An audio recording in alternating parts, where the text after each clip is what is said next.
When I think about the topic of technology and the aging population, I think of my 77-year-old grandfather, Tom Tomczak. My grandpa has always been at the forefront of what is new in the technology world.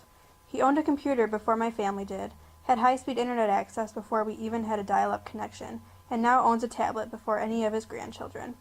Although not all older Americans choose to adapt to technological changes, my grandpa always has. He used to talk to me online when AOL Instant Messenger was popular, and corresponds with his friends via email now more than I do. He owns two GPS systems, one for the golf course and one for his car. Technology is so important to him that he has promised to buy each of his grandchildren their laptops for college. I have always been amazed at how easy adapting to new technology has been for him. I have asked him about his favorite aspects of technology via Skype video chat, something he has just tried for the first time. When I retired, I went and had my own personal computer, which I never had at home. And from that point on, which is now 14 years, I've been using the basis. And I would say I use it probably an average of 6 to 8 hours a day.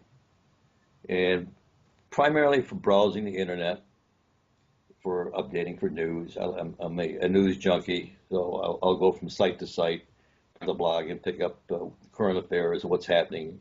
You get different opinions, so you get a it's similar to what I used to do when I used to get 3 papers in a day. You know, I used to subscribe to the Detroit News and the Detroit Free Press and, of course, the Signal News.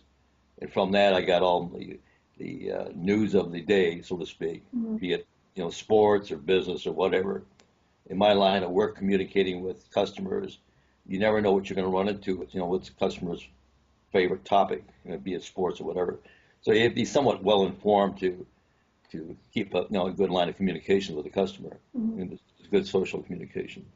So based on that, the computer revolved into my getting rid of the papers primarily and using the internet primarily for my news and updating, and sports is concerned, scores, you name it, a variety of different things you can get from that. Okay. And of course, from a PC, I went to a laptop, and now I'm in with a tablet. And based on that, I do a lot of my shopping. Of course, I shop on Amazon. I have been on eBay. I've purchased a golf club over eBay. I've used it. It amazes me, simple things like ordering something from a company like Amazon and be able to trace it down from the day they ship it to the day you receive it.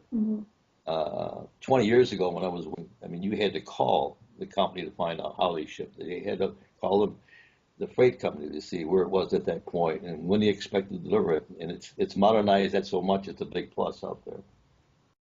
It's hard to imagine, but when I was a kid, not sure younger than you, we didn't even have a personal phone. We had to use an neighbor somewhere. And of course, it didn't have TV as well either. So it was a natural progression up the line with electronics.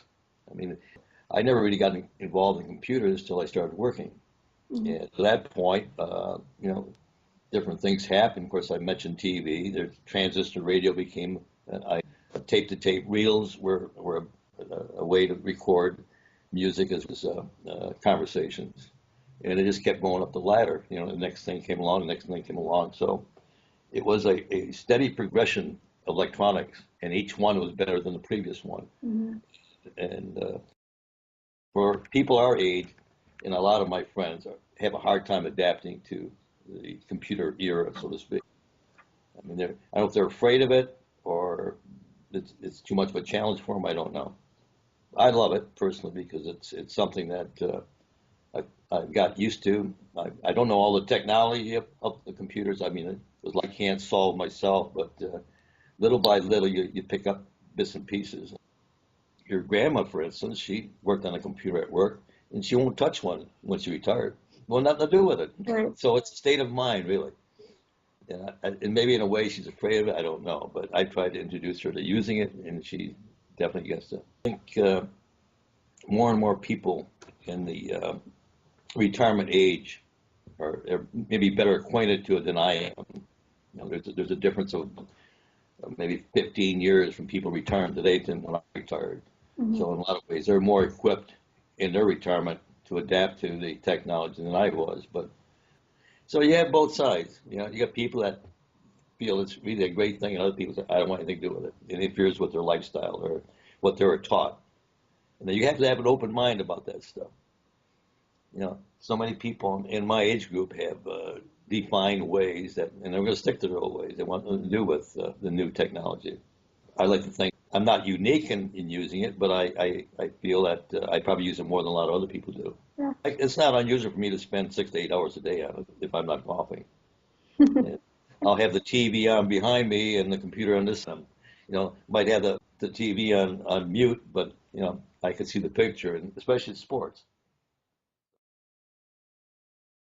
Well, on the golf course, I got a GPS that I use for yardage. So when I hit the golf ball at the tee, and I'm out there to the fairway to find out how far is it to the green. I just bring out my GPS and punch in the hole, and it tells me I'm 150 yards from the green. So I use the appropriate club, and it works. And part of my everyday life too is having that GPS. So, of course, you have the GPS in an automobile, and I could be riding in the automobile, and I want a location. I have the service where I can call in and tell them I want so and so restaurant in, say, Tampa, Florida, and they say, okay, we found it, and we'll download it to your car. And while I'm riding along, it's downloaded, and my instructions and directions are right there in front of me. So it's a big plus as well. Oh, sure. Oh, sure. I don't think I'd use it on a regular basis because I'm not into conversation. I don't use the phone that much at all. Hmm. I don't know if it's because I did so much of it when I was working or what, but I very seldom use the phone. I'd rather use the email, punch a message back and forth, and, send you a message, you send me an answer back, that's fine. Hmm.